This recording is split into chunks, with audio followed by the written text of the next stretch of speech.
గత 2 టర్మ్స్ ముందు రాజేంద్ర ప్రసాద్ గారు ప్రెసిడెంట్గా ఉన్నప్పుడు శివాజీ రాజా గారు సెక్రటరీగా చేశారు. అప్పుడు నేను టీంలో లేను, అసోసియేషన్లో లేను. అంతకుముందు 3 టర్మ్లు కూడా నేను అసోసియేషన్లో లేను. ఎప్పుడైతే శివాజీ రాజా సెక్రటరీగా ఉంటూ ప్రతి బాధ్యతని నేను అబ్జర్వ్ చేసేవాడిని. ప్రతిదీ నాకు వచ్చి చెప్పేవాడు, ఇలా చేస్తున్నాను, ఇలా అనుకుంటున్నావు, ఇలా చేద్దాం అనుకుంటున్నావు అని. గుడ్, గో హెడ్ రా.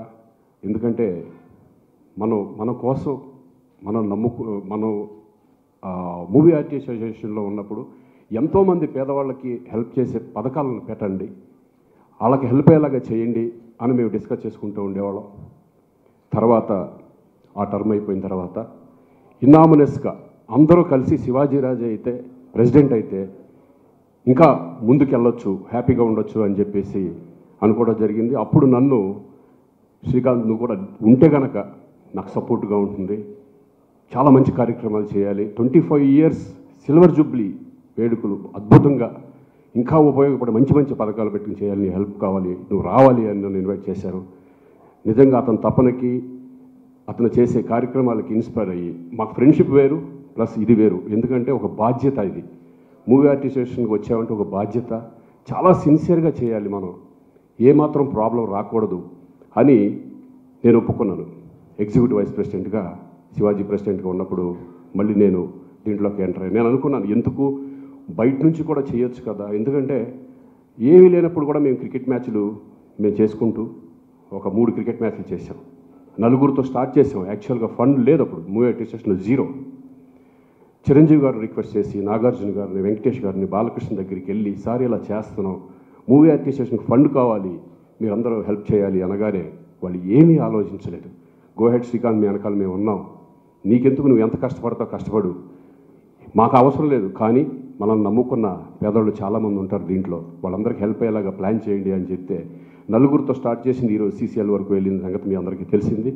అక్కడ వచ్చిన ఫండ్ ఎప్పుడైతే శివాజీ రాజా ప్రెసిడెంట్గా సెక్రటరీగా వచ్చాడో అప్పటి వరకు ఉన్న ఫండ్ 2,90,00,000, అది కూడా క్రికెట్ మూలంలో వచ్చిన ఫండ్ అది.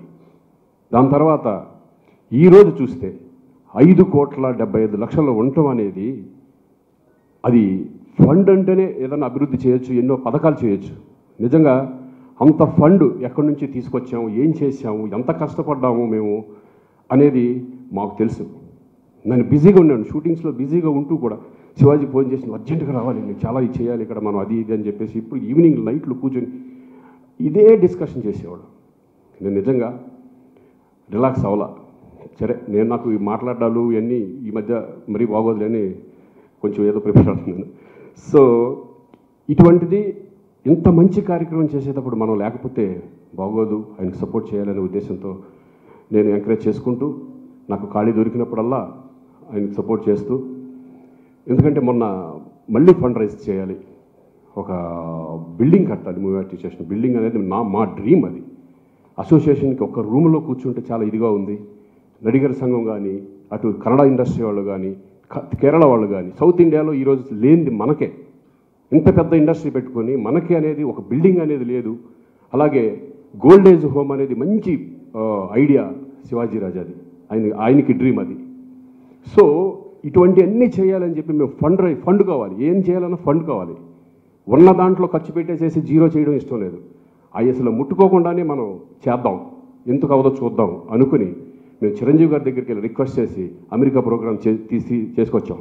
అలాగే చాలామంది హీరోలు, మహేష్ బాబు గారు కానీ, నాగార్జున గారు కానీ, ప్రభాస్ గారు కానీ, వీళ్ళందరి దగ్గరికి వెళ్ళి ఫస్ట్ అట్లీస్ట్ 3-4 ప్రోగ్రాంలు చేస్తే మన బిల్డింగ్ అయిపోతుంది అనే ఉద్దేశంతో మేము అడుగుపెట్టాం. చిన్న చిన్న డిస్టర్బెన్స్లు అయిన మధ్యలో అంత పర్ఫెక్ట్గా జరిగే టైంలో ఆ డిస్టర్బెన్స్ రావడంతో మేము కొంచెం డల్ అయ్యాం.